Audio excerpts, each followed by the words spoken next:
Aleluya.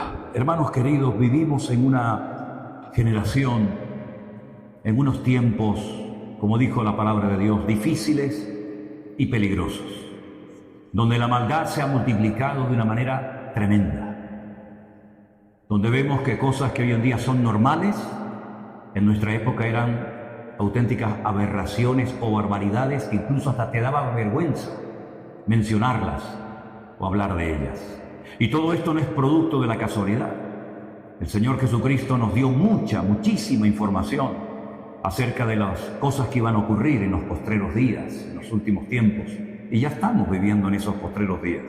Y el que no sienta en su corazón que estamos en la recta final de la historia de la iglesia es porque está ciego y su corazón tal vez se ha endurecido o se ha enfriado, vete tú a saber. El Señor Jesucristo dijo que la maldad se multiplicaría. No nos dijo por cuánto, pero que la maldad se ha multiplicado en todas partes, en los colegios, en el mundo de la política, en las universidades, en las iglesias. Por todas partes vemos maldad, injusticias y una larga lista de cosas. Y no tenemos que sorprendernos. El apóstol Pedro dijo: yo procuraré después de mi partida que todo lo que yo vi y recibí de parte del Señor os quede constancia, os quede por escrito, para que vuestra fe sea renovada, ¿no?, y fortalecida cada día. Y dice: y no os sorprendáis, por favor, que nadie se lleve las manos a la cabeza diciendo: ¿pero qué está pasando? Porque el fuego de prueba ya ha comenzado y el Señor está comenzando a limpiar y a tratar con su iglesia, con su pueblo. Y tenemos muchísima información a lo largo y ancho de la palabra de Dios para saber cómo tenemos que actuar y cómo tenemos que comportarnos. Y todo esto que ha sucedido, donde nosotros hemos utilizado las redes sociales, el poder de las redes sociales para llevar a la gente a un compromiso con el Señor, a ser autodidactas, a no depender de un pastor, de una iglesia, de un culto, de un retiro, sino preparados en casa para que en cualquier momento que nos vuelvan a encerrar o que nos cierren las iglesias o lo que suceda, con permiso de Dios, sepamos cómo tenemos que actuar. Que nos enamoremos de la palabra.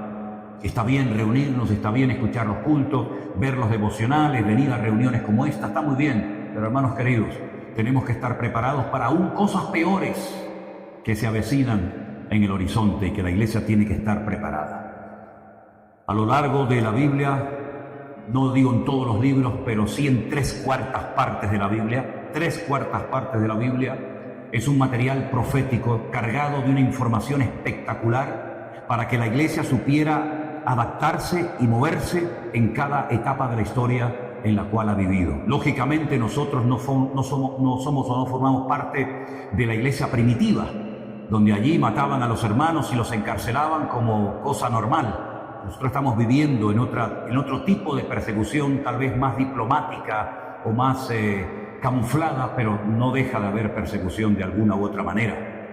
Ahora bien, cuando vamos a la palabra de Dios, encontramos que el Señor siempre nos dice: velad y orad, velad y orad.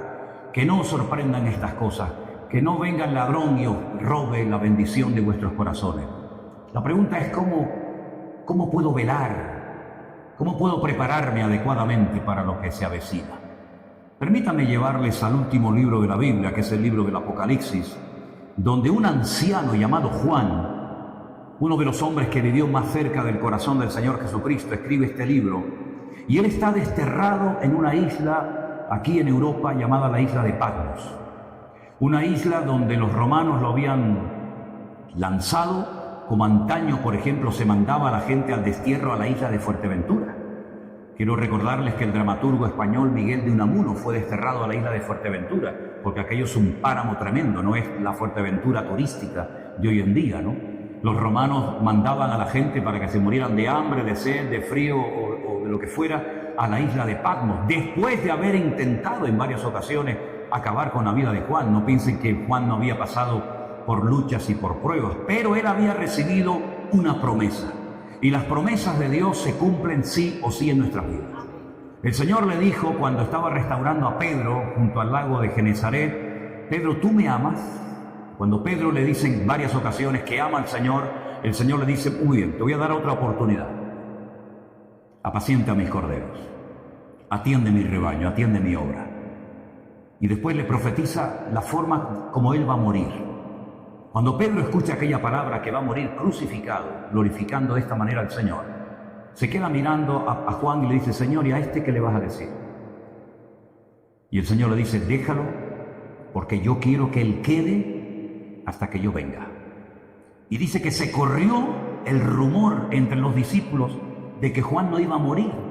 Pero el mismo Juan en el Evangelio, en el último capítulo, dice: no me dijo el Señor que yo no iba a morir. Ustedes interpretaron mal la palabra. Lo que me dijo el Señor es que yo iba a quedar hasta que yo viera su venida. Evidentemente el Señor Jesucristo aún no ha venido. Bueno, vino la primera vez, evidentemente, ¿no? Pero no en su segunda venida. Pero él sí la vio, digamos, de una forma profética, a través de sueños, a través de visiones, y por eso él escribe el libro del Apocalipsis, donde él relata la segunda venida del Mesías, de Cristo, y los acontecimientos previos a su venida y los acontecimientos posteriores a su venida. Y él está en la isla de Patmos y dice en el capítulo 1, verso 10, yo estaba en el Espíritu en el día del Señor, y oí detrás de mí una gran voz como de trompeta. Yo estaba en el Espíritu en el día del Señor. Esto del día del Señor tiene una doble interpretación, pero voy a decir cuál es la correcta en este caso. El día del Señor muchas veces en el Antiguo Testamento hace referencia al Shabbat, al día de reposo, al séptimo día. Ese era el día que se apartaba para la familia, no necesariamente para el culto, sino era el día de reposo. Es el único día de la semana que tiene nombre. En hebreo los días de la semana no tienen nombre. Yom Rishon, Yom Sheni, Yom Shalishi, Yom Revi, Yom Hamishi. Es el día primero, día segundo, día tercero, día... No hay como nosotros lunes. Claro, el lunes el culto a la luna, el martes a Marte, el miércoles a Mercurio.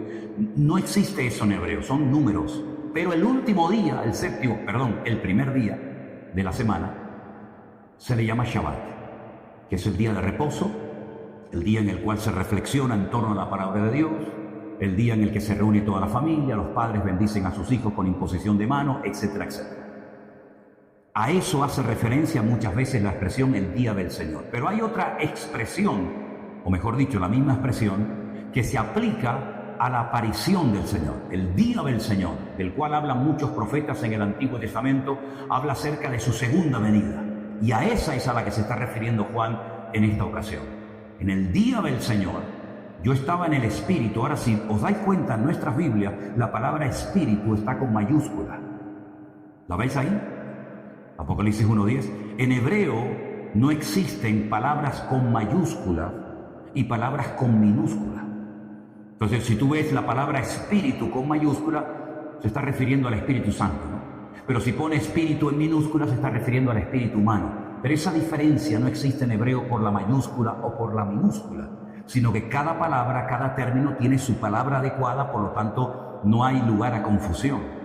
Él estaba en el Espíritu de Dios, estaba conectado con el Señor, a pesar de que es un anciano con casi 100 años, a pesar de que ha sido desterrado a la isla de Patmos para morir, a pesar de las circunstancias, él ha mantenido su contacto con el Señor.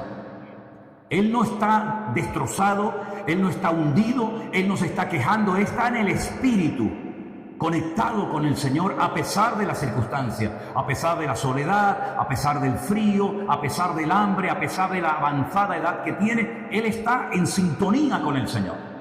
Y entonces cuando uno está bien conectado con el Señor, da igual si tienes comida o no, da igual si vives en Colombia, Perú, México, Corea del Norte o la China. Cuando tú estás conectado con el Señor te habla, el Señor te ministra, el Señor te bendice, porque has estado en un ambiente cargado y pesado, pero tu comunión, tu relación con el Señor está intacta. Y por eso dice que él oye la voz de Dios, él oye la voz del Señor. Y el Señor le dice algo muy interesante y le dice: mira, yo soy... Claro, date cuenta que el Nuevo Testamento ha sido traducido del griego, pero el Señor no le hablaba griego a Juan, le hablaba en hebreo. Aquí dice: yo soy el alfa y el omega. El alfa y el omega es la primera y la última letra del abecedario griego. El Señor le dijo: yo soy Aleph de Tav. Soy la Aleph y la Tav, la primera y la última letra. Pero bueno, yo soy el primero y el último. Escribe en un libro lo que ves y envíalo a las 7 iglesias que están en Asia. Y le da el nombre de 7 congregaciones. Date cuenta que no se menciona la iglesia de Corinto, no se menciona la iglesia de los filipenses, no se menciona la iglesia de los colosenses o de los tesalonicenses. Pero el Señor le dice: lo que tú vas a escribir Yo quiero que lo lean en la iglesia de Éfeso, en la iglesia de Esmirna, de Pérgamo, de Tiatira, de Sardis, de Filadelfia y de Laodicea. ¿Es que no existían otras iglesias en aquella época? Claro que sí. Por supuesto que existían más iglesias. La famosa iglesia de Corinto, ¿no? La iglesia de, no sé, de Roma o la iglesia de Jerusalén. ¿Por qué el Señor escogió a estas y no a otras iglesias? Bueno, hay varias interpretaciones o varias aplicaciones. Algunos creen que evidentemente eran iglesias que existían en la realidad, pero pueden ser iglesias representativas de las 7 estratégicas del diablo para destruir al pueblo de Dios a lo largo de la historia. El enfriamiento, la pérdida de visión espiritual, la falsa doctrina, las falsas profecías, etcétera, etcétera. Si analizas, que no lo vamos a hacer porque no tenemos tiempo, pero si analizáramos una por una las iglesias que se mencionan en el libro del Apocalipsis, te vas a dar cuenta que no hay 2 iglesias iguales. Esto es como los hijos. Tú puedes tener 2, 3, 4, 5 hijos o más y te vas a dar cuenta que son del mismo padre, son de la misma madre, pero no hay 2 iguales. Uno es abierto y extrovertido, el otro es tímido y reservado, el otro le gusta la electrónica, al otro no le gusta nada. Es decir, te vas a dar cuenta de que las iglesias son casi en ese sentido como los hijos, ¿no? Aunque nosotros, yo doy muchas gracias al Señor que trabajamos con la mentalidad, y esto es algo muy importante que ustedes tienen que tener siempre en cuenta, nosotros trabajamos con la mentalidad de que somos una sola iglesia. Nos reunimos en diferentes lugares por cuestiones geográficas, ¿verdad? Pero somos una sola iglesia. La iglesia, yo no vengo aquí de visita, esta es mi iglesia, yo soy el pastor de esta iglesia. Y cuando voy a Bruselas, yo voy a mi iglesia. Y cuando voy a Colombia, yo voy a mi iglesia. Y todos los pastores trabajamos con esa mentalidad. No, mi iglesia, mi culto, y aquí estamos bien, pero si la otra le va mal, pues allá ellos. No. Aquí trabajamos como una piña, y por eso Alberto se va ahora aquí, y Iván se va a la otra, y Anderson viene por acá, y Marco se va. ¿Por qué? Porque trabajamos con la mentalidad de ser una sola congregación, a pesar de que, lógicamente, nos reunimos en diferentes lugares. Faltaría más, ¿no? Pero sin embargo, estas 7 iglesias, en cierto sentido, no solamente, nos hablan acerca de cómo el diablo va adaptando la estrategia según los tiempos, sino también vemos cómo el Señor se presenta y obra y habla en cada iglesia de una forma tal vez diferente a la anterior. Porque la forma como Juan ve al Señor nunca lo había visto así, nunca lo había visto con los pies bruñidos como el bronce, nunca. Juan nunca vio al Señor por ejemplo, con los ojos como llama de fuego, o con una túnica blanca que le llegaba hasta los pies con un cinto de oro a la cintura. Nunca oyó su voz como estruendo de muchas aguas, ¿verdad? Nunca cayó muerto ante su presencia. Es más, fue el único hombre que fue capaz de tener la libertad y la confianza de recostarse sobre su pecho. Cosa que hace Julie cuando tiene sueño en el coche, se recuesta sobre el pecho de Miriam, ¿no? ¿Verdad? Sin embargo, ahora cuando lo ve, dice, caí al suelo como muerto. Algo ha pasado. Ya no es ese Cristo, sencillo y humilde que vino en su primera venida. Ahora es un Cristo, un Mesías glorificado, con todo su poder y con toda su gloria. Y Juan, cuando lo ve, dice, caí como muerto a sus pies, pero el Señor puso su diestra sobre mí y me dijo algo tan bonito, algo que tenemos que escuchar y repetir habitualmente en nuestras vidas.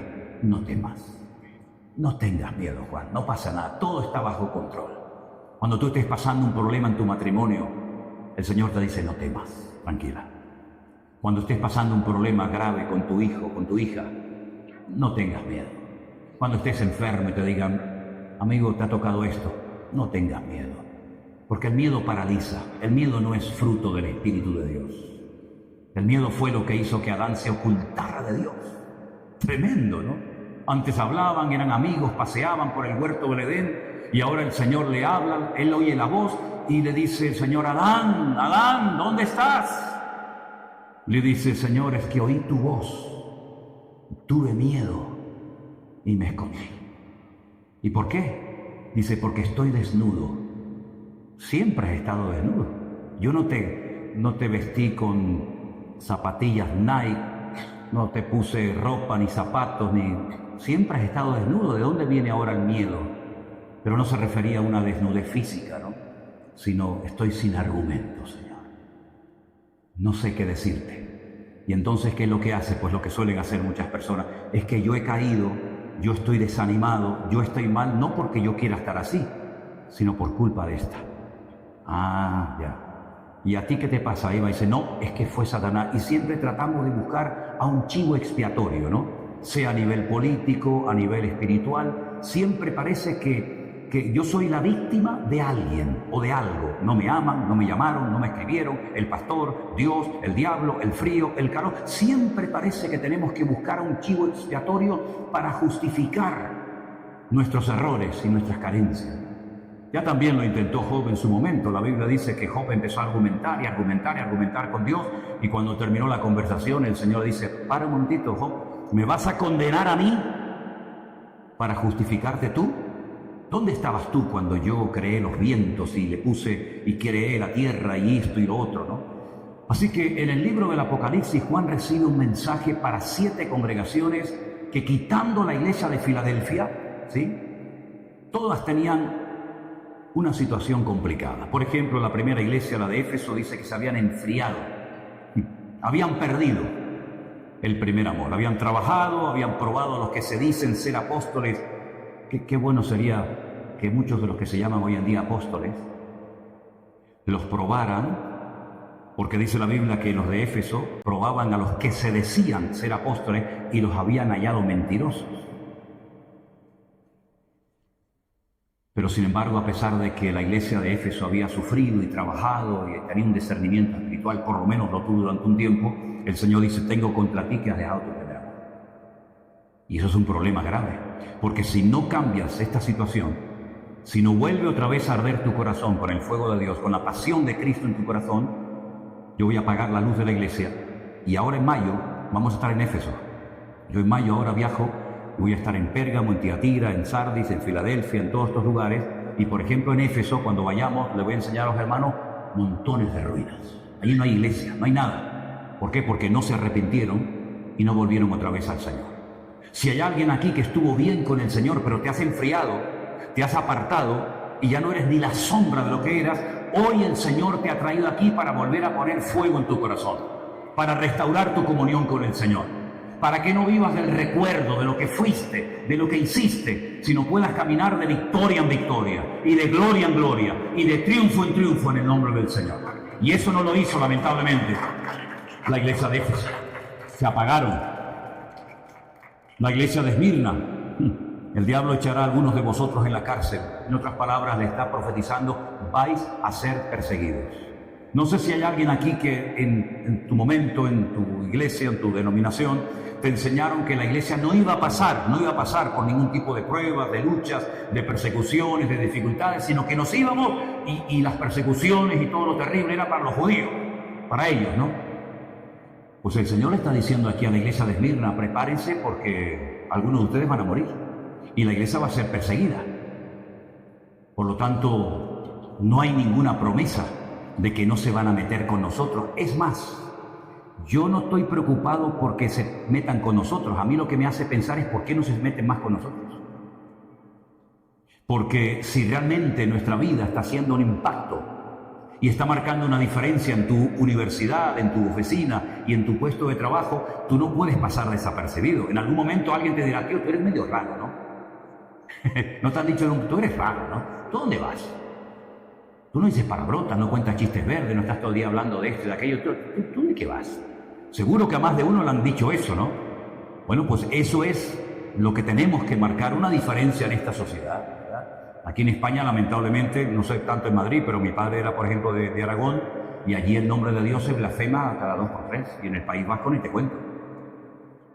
Gracias a Dios en Canarias no hay esa costumbre, pero cuando yo estuve en el ejército, allí todo el mundo, Dios para arriba y Dios para abajo. Y a mí me decían, ¿y tú por qué hablas diferente?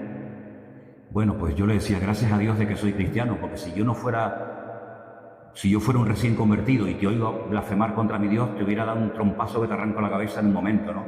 Pero eso es lo que yo hacía cuando me convertí, que agarraba a mis amigos así por el cuello y los llevaba al culto, y el pastor me decía, no, Manolo, no es así. Digo, pero es que no me hace caso, pastor, es que no se quiere convertir. No, que no es así, Manolo, tranquilo, relájate. Dice, le doy una...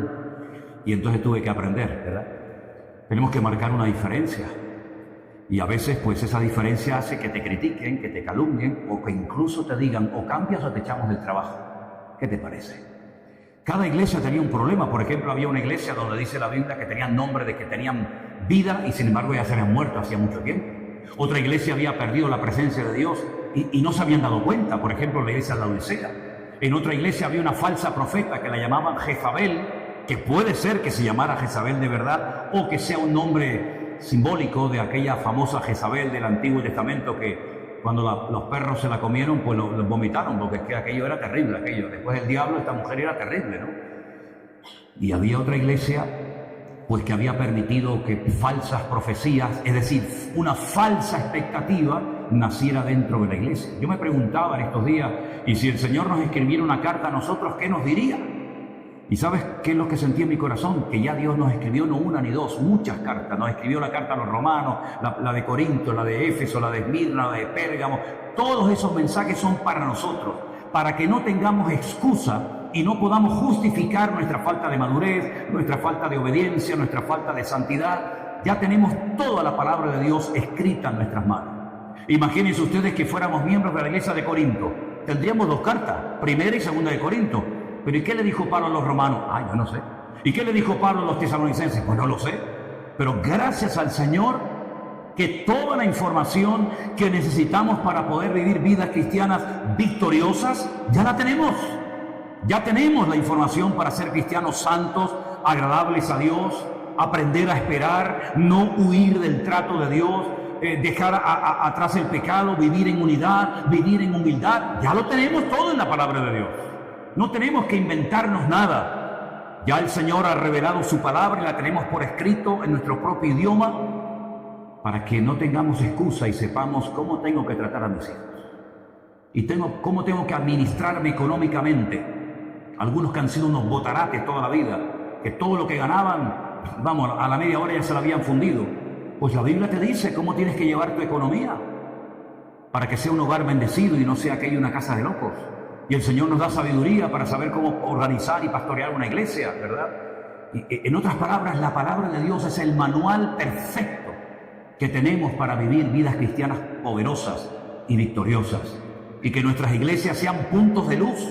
Y que la gente vea en nosotros algo diferente, una forma de comportarnos, una forma de vivir, una forma de reaccionar diferente. Que ya no le tenemos miedo a nada ni a nadie, no porque seamos, ¿verdad?, aquí una especie de Don Quijote, sino porque sabemos en quién hemos creído. Y cuando sabemos en quién hemos creído, hermanos, podemos avanzar contracorriente, porque mayor es el que está en nosotros que el que viene contra nosotros. Hemos cantado hoy, ustedes han hecho así, no estábamos espantando moscas, por un camino vendrán y por 7 huirán, bendito sea Dios. Bueno, quiere decir que el Señor nos ha capacitado para ser eficaces en el reino de Dios. Y por eso este año, que ya comenzó con sangre y fuego, no sé si os habéis dado cuenta, pero lo levantamos una mañana, los primeros días del mes de enero, y había habido un incendio y un montón de chavales jóvenes que habían muerto en Suiza. Y yo dije,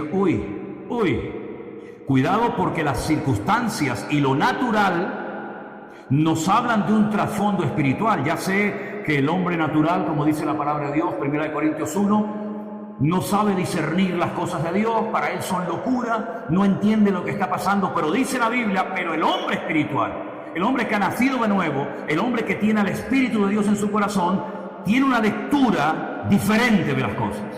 Y yo cuando vi que los primeros días de enero ya empezaron con muertes de jóvenes, con fuego, con cosas destruidas, yo dije, ya nos está indicando el Señor cómo va a ir el resto del año. Y en pocos días de enero, que aún no ha terminado, fíjate las cosas que han pasado. ¿Quién le iba a decir a este del bigotito que decía, ven para acá, cobarde, aquí te estoy esperando? Pues fue para allá y lo buscó. ¿Quién te iba a decir? ¿Quién te iba a decir a ti esos cambios? Y en unos días vamos a ver otra vez el lío con Irán y los israelíes y los hutíes y los de Gaza. Nosotros nos vamos ahora en febrero. Y yo le dije a Elena, digo, a ver qué nos encontramos allí. Porque cuando nos dice, ¿y cómo está aquello? Te digo, hoy, ahora mismo tranquilo, mañana, cójame el niño, por favor. Hoy está tranquilo, pero y mañana no sé qué decirte. Porque el mundo está tan cambiando, tan cambiante. Anoche oí que los huevos han subido un 35%. Ya no se puede comer ni huevo frito. ni tortillas se pueden comer. Y esto no ha hecho más que empezar. Y vamos a ver cómo el mundo va a ir de mal en peor. Y si alguien piensa que todo se va a arreglar, olvídate, la España que ustedes conocen ahora, los que han venido de Perú, de México, de Honduras, de Guatemala o de donde sea, la España que ustedes conocen ahora no tiene nada que ver con la España que nos encontramos en 1971 cuando nosotros vinimos de Caracas, Venezuela. No tiene nada que ver, absolutamente nada que ver. Cuando pasaba la policía por la calle, amigo, te entraba diarrea. Hoy en día hay una falta de respeto total y absoluta. Yo me crié aquí en España en los salesianos, en Venezuela en los maristas, y cuando los curas me zumbaban, iba a la casa y le decía a mi padre: papá, el cura me pegó, y me decía: algo malo habrás hecho. Y encima cobraba también el viejo. Y entonces me daba un papel dentro de un sobre y decía, así literalmente, con este carta blanca. Y yo le daba al cura el papel de mi padre, con este, conmigo, carta blanca. Me dieron hasta en el carnet de identidad los curas, por todos lados me dieron. Por arriba, por abajo, por la cabeza, por aquí, por allá, por todos lados. Dile a tu padre hoy en día que el maestro te ha dicho algo, que cuelgues el teléfono, que prestes atención y que ni se le ocurra tocarte. Va el padre y le mete una paliza al profesor. Entonces, pero hombre, ni tanto ni tampoco, ¿no? Yo he visto en Tenerife chavalas borrachas y drogadas perdidas gritándole a la Guardia Civil. Sí, hombre, hazlo hace años, pégale un grito a un guardia civil, te mete ¿Has visto a la niña del exorcista? Que le da la cabeza así vuelta. Así te pasa, ya da vuelta así, da vuelta. Todo eso que es hoy en día normal, en nuestra época era totalmente anormal y ni se te pasaba por la imaginación. Y la iglesia también ha cambiado. La iglesia en la que yo me convertí era una iglesia sana, donde no había cosas raras. Hoy en día tú dices, ¿pero eso qué es? ¿Una iglesia o un circo? ¿Una iglesia o un teatro? Ahí hay un tipo que tiene una elocuencia y un carisma brutal que tiene enloquecido a la gente y el tío vive como un marajá mientras el resto del pueblo a dos velas. Y eso en mi época no existía. Sin embargo, hoy en día hay hermanos que han salido arruinados, heridos y maltratados de iglesias cristianas evangélicas. ¿Y cómo se come eso? Nosotros tenemos en nuestro ministerio gente que llevaba 10, 15, 20 y hasta una hermana que llevaba 40 años sin congregarse en ninguna iglesia, de lo mal que la mujer lo había pasado. Entonces el Señor está haciendo algo bonito, algo nuevo, está trayendo restauración, está trayendo ilusión, está trayendo ganas de leer, de estudiar, de escudriñar las Escrituras. Y cuando uno se mete en el libro de Apocalipsis, tú te das cuenta de que todo esto es simplemente el principio de dolores. Y lo bueno de todo esto es lo malo que se va a poner todo. Lo bueno de todo esto es lo malo que se va a poner todo. Y solamente el hombre va a tener una vía de escape, como solamente tenía una ventana el arca de Noé. El arca de Noé no era como esos barcos de lujo que hoy en día tienen balcones. ¿Has visto esos cruceros? Allí en Canarias constantemente están llegando cruceros de lujo y ya no tienen el ojo de buey, la ventanita redonda. Ahora tienen un balcón para ellos. Es una pasada, unos barcos impresionantes, ¿no? Pero el arca de Noé no tenía tantas ventanas ni balcones, tenía una sola, arriba. Para que el hombre aprendiera a mirar solamente a Dios. Alzaré mis ojos a los montes. ¿De dónde vendrá mi socorro? Mi socorro viene del Señor.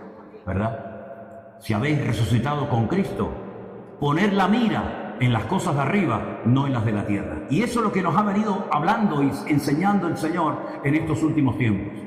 Que el único al que podemos agarrarnos y fiarnos y la promesa se cumple sí o sí, es la promesa que nos hace nuestro Dios. El Señor le dijo a Juan que él no moriría hasta que viera su venida, y la vio y la escribió. Aquí lo tenemos en el libro de Apocalipsis. ¿Dónde va a venir? Sabemos el lugar, ¿sí o no? Zacarías capítulo 14. Dice la Biblia que el Señor Jesús pondrá sus pies en aquel día sobre el monte de los olivos. ¿Cuántas veces hemos estado en ese monte, Dios mío? Enseñándoles a los hermanos toda Jerusalén, dónde se ahorcó Judas, dónde está el valle de los huesos secos, dónde entró Jesús triunfalmente en Jerusalén. Pues ese monte, dice la Biblia, que cuando Él venga con poder y gloria, y todo ojo le verá, y toda rodilla se doblará, se partirá por la mitad de ese monte, y se hará un valle gigantesco, y de su interior saldrán ríos de agua viva, que entrarán, ¿verdad?, unos en el mar Mediterráneo, y otros en el mar Muerto, y cobrarán una vida espectacular. El lugar lo sabemos. Lógicamente el día y la hora no lo sabemos, pero sí tenemos multitud de señales que nos están hablando de la proximidad del cumplimiento de la palabra de Dios. Mira, ahora dentro de poco, ustedes saben que Israel es un país muy chiquitín, mucho más pequeño que cualquier provincia de España. Pues ese es el ojo del huracán, es el epicentro, ¿no? Todo lo que ocurre allí de alguna u otra manera siempre repercute en muchas áreas de la vida.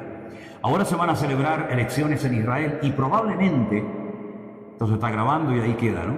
Probablemente gane un hombre, no recuerdo en este momento su nombre, pero el candidato que probablemente vuelva a ganar las próximas elecciones en Israel es un hombre que en su programa electoral ya lo ha dicho claramente, ¿eh? Ya ha ido al saco, al grano, para que no haya ningún tipo de duda. Si yo gano las elecciones, lo primero que voy a hacer es reconstruir el tercer templo en Jerusalén. Hala, tócate la nariz.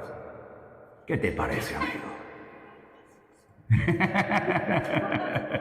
Así. Dice, ¿qué es eso? ¿Saben lo que significa reconstruir el templo de Jerusalén? ¿Y dónde se va a reconstruir ese templo?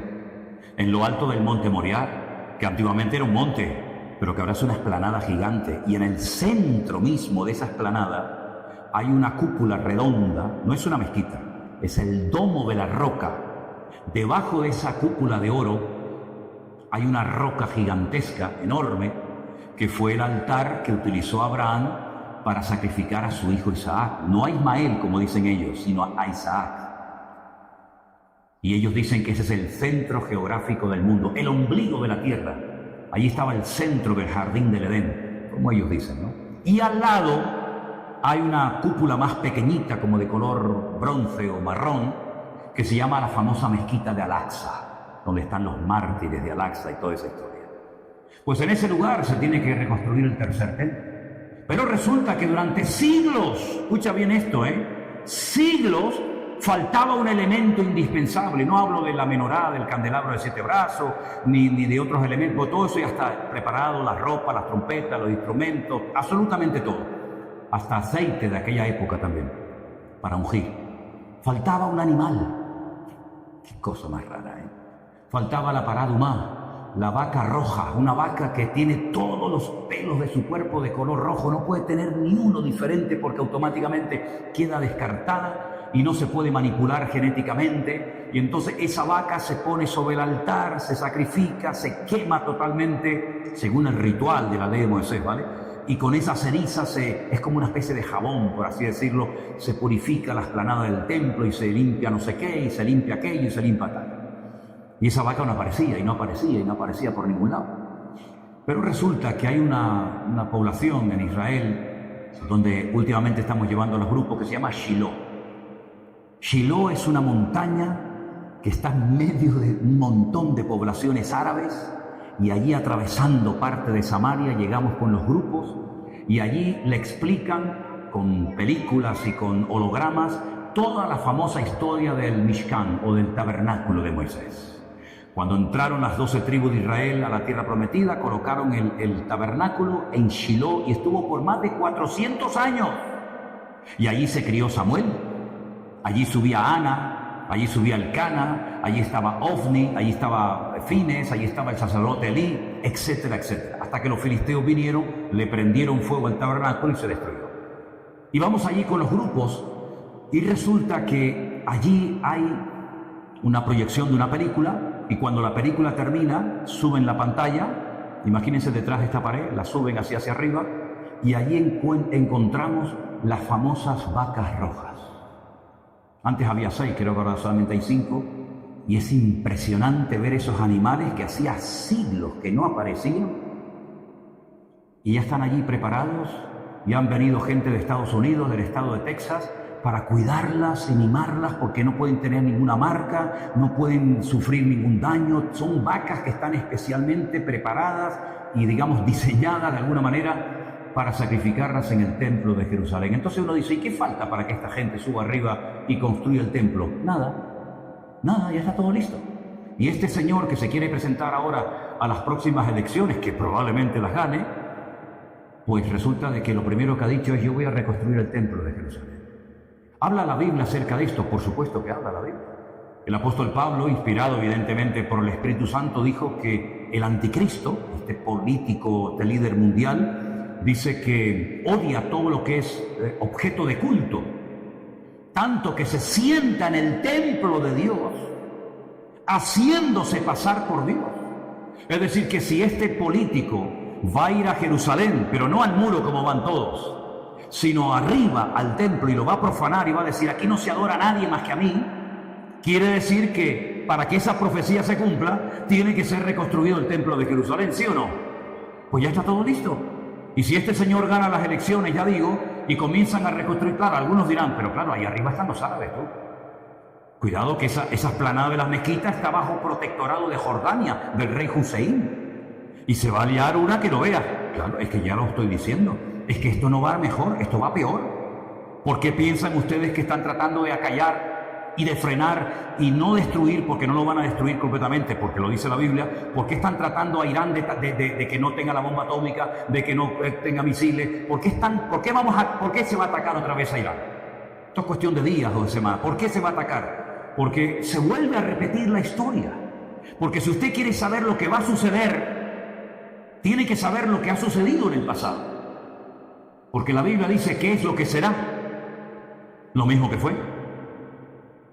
Cuando David sintió en su corazón el anhelo, el deseo de construir un templo para Dios, Dios le dijo, tú no lo vas a construir. Y algunos dicen, bueno, es que había derramado mucha sangre, pero es que no se refería a esa sangre, porque esa sangre que había derramado y esos enemigos que había derrotado era por mandato divino. Entonces, primeramente me matas para que los destruya y ahora no me dejas construir el templo porque he derramado sangre. ¿No se referiría más bien a la sangre inocente de aquel soldado llamado Urías? Ay, amigo, tú has matado a Urías, te has acostado con su mujer y te voy a permitir a ti levantar el templo. No, hasta ahí podríamos llegar, amigo. Tú somete a todos los enemigos, haz los tributarios que te pagan impuestos, uno que te traiga la madera, el otro que te traiga el oro, prepara todo porque será tu hijo Salomón el que construya el templo de Jerusalén en un periodo de paz de 40 años. Ahora hay un enemigo en Oriente Medio que ha dicho claramente, queremos hacer una fiesta nuclear en Israel, destruir Tel Aviv, destruir Jerusalén, etcétera, etcétera. A ese enemigo hay que frenarlo temporalmente y cuando todos los enemigos de la zona, curioso, ¿no? Todo esto de los pactos de Abraham, ahora se habla de los pactos de Ciro, cuando todos los enemigos estén, entre comillas, quietos durante un tiempo, se reconstruye el templo, y a los 3 años y medio de haber reconstruido el templo, se monta otra vez la marimonera, se monta otra vez el follón, y entonces será tiempo de angustia, cual nunca la hubo desde que hubo gente hasta entonces. Pero en aquel tiempo será libertado tu pueblo, y verán la gloria del Señor. Por lo tanto, hermanos, hay una generación que tendrá que ver todo esto. Hubo una generación que vio el diluvio, hubo una generación que visitó y disfrutó del templo de Jerusalén, hubo una generación que conoció y caminó personalmente con Jesús, pero tendrá que haber una generación que vea la reconstrucción del templo, que vea cómo las profecías de los últimos tiempos se cumplan, y yo creo que nosotros ya formamos parte de esa generación. Y creo que lo que Dios ha estado haciendo de una forma especial desde el año 2020 ahora es reunir a un remanente de familias, de jóvenes, de pueblo de Dios, para que estén preparados para lo que se avecina en el horizonte. Y hay algo que es fundamental y es algo que Dios respeta aún hasta en el inconverso cuando lo practica, y es la unidad. Hemos leído y hemos cantado y hemos predicado 1000 veces del famoso Salmo 133, que dice, mirad cuán bueno y cuán delicioso es habitar los hermanos juntos en armonía. En hebreo dice, que sean uno, a pesar de que pueda haber diferentes opiniones, o uno. Y ahí es donde Dios va a enviar bendición y vida eterna. Lo cual quiere decir que Dios nos está enseñando a trabajar juntos, en armonía, aunque uno es bautista, y el otro es pentecostal, y el otro es payo, y el otro es gitano, y este es de Perú, y el otro es de México, pero hemos aprendido el poder de la unidad. Fíjense qué poderoso es el principio de la unidad, que cuando Dios mandó el diluvio no había unidad. Cuando Dios decidió eliminar la humanidad por medio de las aguas del diluvio, todos se peleaban los unos contra los otros, había violencia, había agresividad, había abuso de poder. Al no haber unidad, Dios dijo, basta, hasta aquí hemos llegado. Amigo, pero cuando se juntan para construir la torre de Babel, dice que estaban unidos como una piña, eran uno. Todos hablaban lo mismo, y no solamente se refiere a que hablaban el mismo idioma, sino que estaban unidos en un mismo sentir, con un mismo proyecto, con un mismo plan. Y entonces Dios, respetando el principio de unidad, lo que hace es que los confunde, pero no los destruye. Si eso pasó con los inconversos, ¿cuánto más si somos capaces de unirnos en el nombre de Jesús para trabajar juntos? ¿Entienden ahora el poder de la unidad?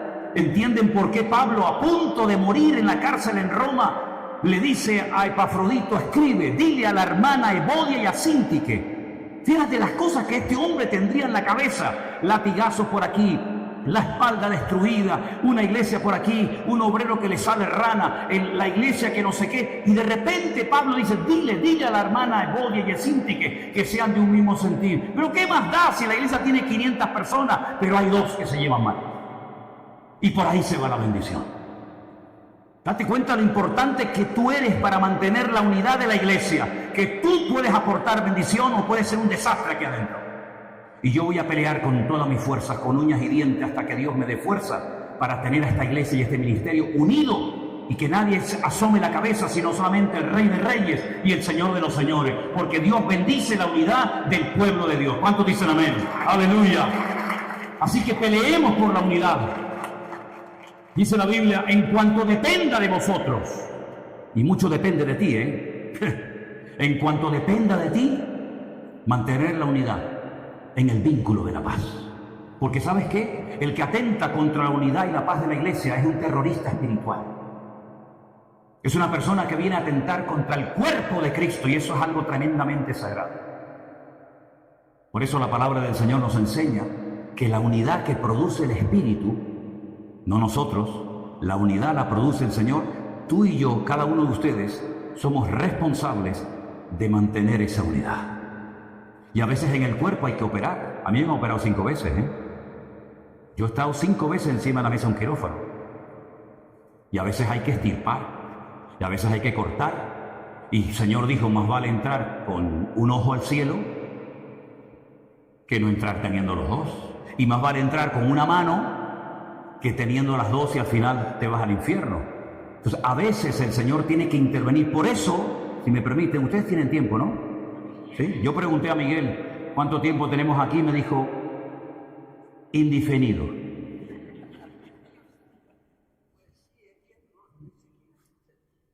Entonces, fíjate qué curioso esto que te voy a leer ahora, porque esto es a mí algo que me ha impactado tanto. Estamos en Apocalipsis, por favor.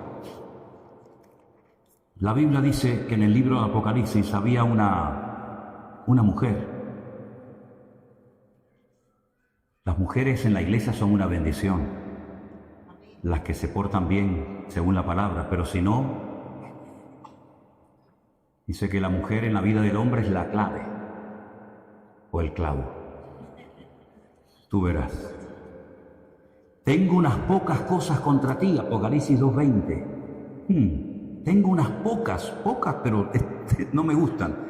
Primero, que toleras que esa mujer, Jezabel, que se dice, no es que lo sea, ella dice que es profetisa, enseña y seduzca a mis siervos a fornicar y a comer cosas sacrificadas a los ídolos. Déjame aquí, porque fíjate, enseñe y seduzca, ¿a quién? A mis siervos, ¿a qué? A fornicar, sí, son relaciones sexuales prohibidas, y a comer cosas sacrificadas a los ídolos. Vale, lo puedes quitar ya. Mira, llegó un momento que la iglesia comenzó a crecer y a crecer y a crecer, pero se convertían más gentiles que judíos. Y las costumbres de los gentiles eran y son totalmente diferentes a las costumbres de los judíos. Y comenzó el choque cultural en la iglesia. Ay, es que en mi país no se hace eso, y en mi país no se hace lo otro, y empezaron los problemas dentro de la iglesia. ¿Cuál fue la solución o el remedio para solucionar el follón en las iglesias? Vamos a reunirnos todos los apóstoles y el liderazgo de la iglesia en Jerusalén en un concilio, famoso concilio de Jerusalén. Hechos capítulo 15. Allí está Pablo, Santiago, Pedro, etc. Y después de mucho debatir y después de mucho hablar, oye, mira que se están convirtiendo muchos gentiles, resulta que esta gente se va a la carnicería y ha comprado chuletas, pero es que el dueño de la carnicería no es cristiano, tampoco es judío. Y resulta que para matar 2 pájaros de un tiro, el tío lo que ha hecho es coger la vaca, se la presenta, la sacrifica a Baal, queda bien con su Dios, luego la cortan tiras y la vende al público. Y los gentiles vienen, compran esa carne y están comiendo carnes que han sido previamente sacrificadas a los ídolos. Y los judíos dicen, eso no se puede, eso es un delito terrible. Y el otro decía, pues estaban riquísimas, tú, las chuletas estaban de perla. Y uno, y otro, y dice, no, esto no puede ser esto. Nos estamos peleando por la comida, pero ¿esto qué cosa es? Entonces dicen, miren, le ha parecido bien al Espíritu de Dios, al Espíritu Santo y a nosotros, que escribamos unas cartas y las mandemos por todas las iglesias diciéndoles que para no ofender, para no herir la débil conciencia de algunos hermanos, díganle a los hermanos que no coman carne sacrificada a los ídolos, ni cosas que tengan sangre, ni nada de eso. No estoy hablando del Antiguo Testamento, estoy hablando del Nuevo Testamento, Hechos capítulo 15. Entonces, de esta manera vamos a evitar que las iglesias se peleen, que los hermanos se enfrenten por la comida, que es una vergüenza. Entonces, las cartas se escribieron, llegaban a las iglesias, hermano, mira, a partir de hoy, las medidas de régimen interno de la obra son estas, y perfecto. Pero ahora llega esta señora, llega Jezabel en la iglesia de Tiatira y dice, no, de eso nada. Esto es lo que han decidido los pastores, los apóstoles en Jerusalén. Pero yo voy a enseñar que se puede fornicar, relaciones sexuales fuera del contexto que Dios ha establecido, y además vamos a comer todos carne sacrificada a los ídolos. Y el pastor de la iglesia se lo permitía. Es decir, que, si me permiten, el pastor de la iglesia era un pelele. Permitía y además que esta señora, ella decía que era profetisa. Miren, hermanos, yo no sé ustedes, pero cuánto daño han hecho los falsos profetas y las falsas profecías dentro del cuerpo de Cristo. No es que me dijo el hermano que lo vendiera todo y que me fuera a África de misionero. ¿Quién te lo dijo? No, un profeta que vino a mi iglesia. ¿Te lo dijo Dios? No, entonces no venda nada ni te vayas a África. Vete a Móstoles a repartir folletos. ¿Cuánto daño han hecho las falsas profecías? Mire, a mí ya no, porque ya nadie se me acerca, pero durante años me venían a dar profecías. La última que me quisieron dar en Estados Unidos. Yo tenía un hambre, tenía más hambre que el perro un hippie, hermano. Un hambre terrible, todo el día habla con este. Y yo tenía un hambre, estaba en la cola para comer, y de repente me tocan así por el hombro y le digo, hola, ¿qué tal? El Señor te dice, no, digo, mira, para un momento, hermano, mira, escúchame una cosa. Si el Señor, mi Dios y mi Señor, me tiene que decir algo, me lo va a decir a mí, ¿vale? En todo caso, confirmaría. Pero no, es que el Señor me ha dicho que tú serás y tendrás. Digo, no, si yo sé que seré y tendré, por eso no te preocupes, que tengo bien claro. Pero ¿cuántas veces la gente, yo he ido a cultos donde termina el predicador, ni por ahí te pudras, ni gracias le dieron al hombre que predicó 2 horas, pero luego llega el profeta y empieza, ven hermana que te voy a dar una profecía, como un amigo mío que yo tenía en la iglesia cuando yo era joven, no estaba casado ni nada, y estaba enamorado de una chavala de la iglesia. La chavala no le hacía ni caso, y venga y al final no se le ocurre otra cosa que llegar a la chica y le dice, hermana, el Señor me dice que te tienes que casar conmigo. Y la hermana dice, pues a mí el Señor no me ha dicho nada. A ti el Señor te habrá dicho misa, pero a mí no me ha dicho nada. Le dio una cachetada sin manos. Entonces la Biblia dice que hay que filtrar todo por la palabra de Dios. Ya no es el sentir, a mí me parece, yo creo. No, mire. Aquí tenemos la palabra de Dios por escrito. Y si alguien se atreve a decir o a compartir algo, lo tenemos que comparar con la palabra de Dios. Porque no es Dios el que se tiene que sujetar a ti. Eres tú el que te tienes que sujetar a la palabra del Señor. ¿Y cuántas veces por respeto, por ingenuidad, porque te da corte decir no? ¿Cuántas veces los hermanos se han hecho falsas expectativas? Porque alguien vino de no sé qué sitio y te dijo, como una vez vino un hermano a mi iglesia, hace años, no a esta sino a otras, y cogió una botella entera de aceite de oliva, una botella entera, y se la derramó por encima un hombre delante de mí. Yo digo, madre mía, aceite, lo va a poner perdido. Le manchó todo, el traje, la corbata, el pantalón, y le dijo, tú vas a abrir 3 empresas. Ni abrió las 3 empresas, sino que las 2 no las tenía, las fundió y se arruinó. Y encima perdimos una botella de aceite de oliva, que fue lo que más pena me dio. Entonces, hermanos queridos, hay que madurar, Vamos a dejar a un lado la ingenuidad. Es muy bonita la ingenuidad. Yo siempre he dicho que a mí los que más feliz me hacen de la vida y los que me hacen reír son los niños. Yo con los niños los paso pipa porque tienen una ingenuidad. Por ejemplo, cuando dije ahora, tócate las narices. Este chiquitín dice, mamá, ¿y eso qué es? Eso es una pasada, escuchar a un chaval decir esas cositas, ¿no? Pero espiritualmente hablando tenemos que madurar. Y si el pastor predica, gloria a Dios, pero yo tengo mi Biblia en la mano y voy a comparar y voy a ver si realmente lo que enseñó es bíblico o no es bíblico. Y si no es bíblico, ni Manolo, ni Perico de los Palotes, ni San Pablo bendito, lo que no es bíblico, yo no tengo la obligación de decir amén. Pero a lo que es de Dios, te guste o no, yo digo amén y me sujeto porque Dios me está hablando a través de la vida de esa persona. ¿Cuántos dicen amén?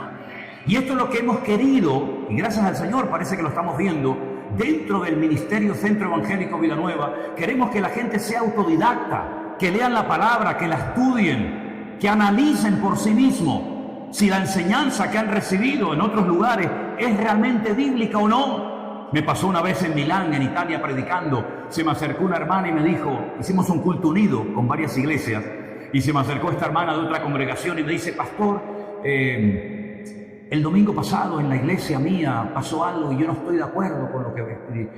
Y digo, a ver, y me dice, el pastor sintió en su corazón acostarse en la plataforma, acostarse. Y dijo, hermano, yo he sentido, claro, después empieza que si el versículo para arriba, tal, la manipulación típica, ¿no? Yo he sentido que me tienen que tapar con billetes. Yo lo hubiera tapado, pero de piedras. A ver si me entienden. Pero digo, taparme con billetes. Entonces dice que la gente pasaba y le pone, claro, el billetito para que no se caiga, tal. Y entonces le digo, pero una pregunta, usted eso lo vio mal. Dice, sí, sí. Digo, pero usted también pasó, ¿verdad? Cuando te dicen, cuidado. Cuando tú le dices a un hijo, ¿fuiste? Papá, ya está, ya fuiste. Me dice, Digo, tú también pusiste el billetito, ¿no? Entonces, ¿qué vienes a hablarme? Vienes a hablarme de lo mal que se hizo, pero tú estás allí. ¿Tú tienes algún cargo en la iglesia? Le dije. Sí, yo soy líder de no sé qué. Digo, claro, por eso no te vas de la iglesia. Porque te gusta la poltrona, como a don Peter, el que tenemos aquí en España, que no se va ni con agua caliente este tío. Te gusta a ti el rollo, Pero ahora vienes largando de que el pastor no sé qué, no sé cuánto. Sal corriendo inmediatamente de ese antro, porque tú eres copartícipe de esa barbaridad que ahí se ha cometido. Y la mujer me hizo caso y salió, ¿sabes? Pero ¿cuántas veces vemos algo incorrecto y como que nos da reparo, ¿no? Si usted está viendo algo que no es bíblico, que no es correcto, se ha salido de la palabra, se ha salido del orden bíblico, se toleran como esta del libro de Apocalipsis, que predicaba cosas ridículas y encima las quería justificar diciendo que era una profeta. Si usted se queda, usted se hace copartícipe de esa barbaridad, de ese disparate que ahí se está enseñando. Es tiempo de ponernos los pantalones largos, hermanos. Pablo dijo, cuando yo era niño, pues yo hablaba como un niño. Yo actuaba, pensaba y actuaba en la vida como un niño, mas cuando ya fui hombre, dejé lo que era de niño. Entonces nosotros decimos, hermano, ¿cuánto tiempo lleva usted en la iglesia? O en las iglesias, porque hay algunos que le van a faltar iglesia, porque han estado ya en todas. Ya es tiempo de madurar. Ya es tiempo de decir, esto no es bíblico. Esto no está por ninguna parte, esto no tiene ni pies ni cabeza. No, es que lo enseñó el pastor, como si lo predica el Susun Corda, a mí me da igual. Esto no está en la palabra de Dios. Entonces, hermanos, nosotros queremos que la gente crezca, que la gente madure y que la gente cuando abra la palabra de Dios, oren y le digan, Señor, ilumíname con tu palabra. Y si tiene alguna duda, pregunte. Pero por favor, si usted es miembro de alguna congregación, de algún ministerio, de alguna denominación, y usted ve que hace años que ya la palabra ni se toca, sino venga anécdotas, venga testimonios, venga chistes, venga esto y venga aquello, hermano, tiene que orar seriamente al Señor y preguntarse qué rayo está haciendo usted en un lugar donde Cristo no es el centro. Y permítame decirles, y termino, que hay una iglesia, no hablo del pueblo de Israel, donde Dios dice un día que le mostró a Ezequiel que quitaba su gloria del templo, ¿no? Sino hay una iglesia, que es la última, que le dice el Señor, yo conozco tus obras, Apocalipsis 3, verso 15, conozco tus obras, ya no eres ni frío ni caliente. Ojalá fuera frío o caliente, pero por cuanto eres tibio y no frío ni caliente, te vomitaré de mi boca. Nunca se había escuchado esa expresión en la Biblia, ¿no? Dios vomitando al tibio. Porque tú dices, yo soy rico. Mira lo que decía la iglesia, escucha esto. Yo soy rico, me he enriquecido, de ninguna cosa tengo necesidad y tú no sabes qué eres. Escucha, desventurado, miserable, pobre, ciego y desnudo. 5 cosas que le dice el Señor a la iglesia que seguramente le habrán chocado. Dice, ¿cómo? Si somos ricos no nos hace falta de nada. Que no, miserables, pobres, ciegos, desnudos, desventurados. Por tanto yo te aconsejo que de mí compres oro refinado en fuego, tipo de la fe, vestiduras blancas, la justicia de Dios, la santidad, para que no se descubra la vergüenza de tu desnudez. Y ahora más adelante le dice algo impresionante. Yo reprendo, castigo a todos los que amo. Eso es bonito, ¿no? Que Dios nos reprenda, que Dios nos hable. Porque aquí yo estoy a la puerta. A la puerta, no había entrado, estaba a la puerta. Esto es metafóricamente, se sobreentiende, ¿vale? Yo estoy a la puerta y llamo. Si alguno oye mi voz y abre la puerta, entraré a él, cenaré con él y él conmigo. Ustedes imagínense que empezamos el culto de hoy, presentamos a los pastores nuevos, cantamos, dentro de un rato levantaremos seguramente una ofrenda, una predicación. Imagínense que el Señor no hubiera estado en este culto con nosotros en esta mañana. ¿A quién le cantamos entonces? ¿A quién? ¿A mí? Como hay una secta por ahí que le cantan al apóstol, le cantan al pastor. Fíjate tú. ¿Qué vamos a cantarle aquí? ¿A quién le vamos a cantar? Pues eso es lo que pasó en la iglesia de la Odisea. Aquí estoy a la puerta y estoy llamando. Y es que no se enteran. ¿Qué estáis haciendo ahí adentro? ¿A quién estáis adorando? ¿A quién estáis cantando? Estoy a la puerta. Si a alguno por ahí adentro todavía le queda un mínimo de sensibilidad, pues que abra la puerta y entraré. No dice a la iglesia, entraré a él, cenaré con él y él conmigo. ¿Cómo es posible que una iglesia entera, en peso, hayan perdido la presencia del Señor y ninguno se dio cuenta, ni siquiera el pastor? No sé a lo que estaban jugando, yo no sé a lo que estaban jugando allá adentro. Pero lo que está bien claro es que perdieron lo más importante que tiene una iglesia. Lo más importante no son los micrófonos, el teclado, el piano, la guitarra, no. Lo más importante es la presencia de Dios. Sin la presencia de Dios no pasa nada. Cantamos a capela, cantamos sin guitarra. Yo estuve en Cuba y entré un día en una población. ¿Hay algún cubano aquí? Bueno, estoy claro. Yo entré en San Miguel de Padrón. Ya es que yo voy a donde nadie quiere ir, amigo.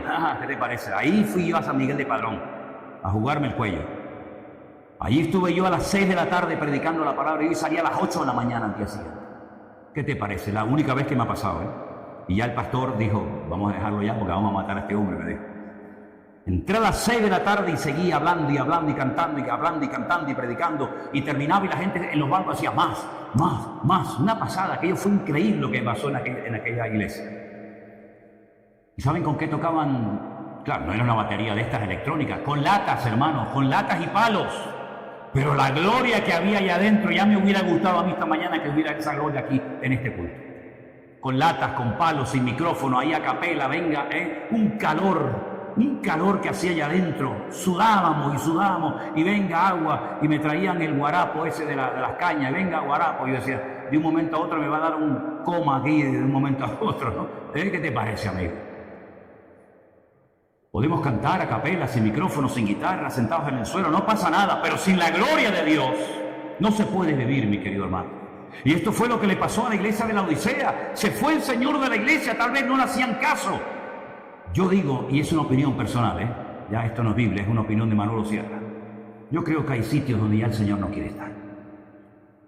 Sinceramente te lo digo, Yo creo que hay sitios donde Dios está comodísimo. El Señor está a gusto, dice, yo quiero estar con ese pueblo, con esa gente. Pero creo que hay otros lugares donde dice, yo ahí no entro, ahí no voy. No, porque yo no soy el protagonista, yo no soy el invitado de honor, yo soy uno más. Y ya tienen todo tan estructurado, tienen el programa tan hecho, que aunque yo quiera decir algo no me dejan, porque ya la iglesia no es mía, la iglesia es de don fulano de tal o del apóstol, vete tú a saber de quién, ¿no? Que nunca nos pase eso a nosotros como familia, como ministerio, como iglesia, que perdamos la presencia del Señor y no nos hemos dado cuenta. Es que ya le pasó a Saúl, ya le pasó a Sansón y ya le pasó a la iglesia de la Odisea. Perdieron la gloria del Señor y no se habían dado cuenta. Entonces, ¿qué es lo que hay que hacer? Hermanos, parar y decir, hermano, ¿qué me está pasando? Ya no siento la presencia del Señor, ya no tengo ganas de leer la palabra, no tengo ganas de congregarme con otros hermanos, me siento raro en todos los lugares, no me ubico en ningún sitio. Hermano, ¿estás enfermo? ¿Estás enfermo? Cuando dice la palabra de Dios que donde hay 2 o 3 reunidos, hermanos, ¿qué dice la Biblia? Ahí estoy en medio de ellos. ¿Y por qué dijo 2 o 3? Porque alguna explicación tiene que tener. O el Señor dijo 2 o 3 porque no se le ocurrió otro número. No, un momento. Es que hasta el día de hoy, tú vas a Israel y no se puede hacer una reunión de oración, ni se puede abrir una sinagoga, ni hacer una reunión pública si no hay lo que llaman un minyan. Y un minyan es un número de 10 varones.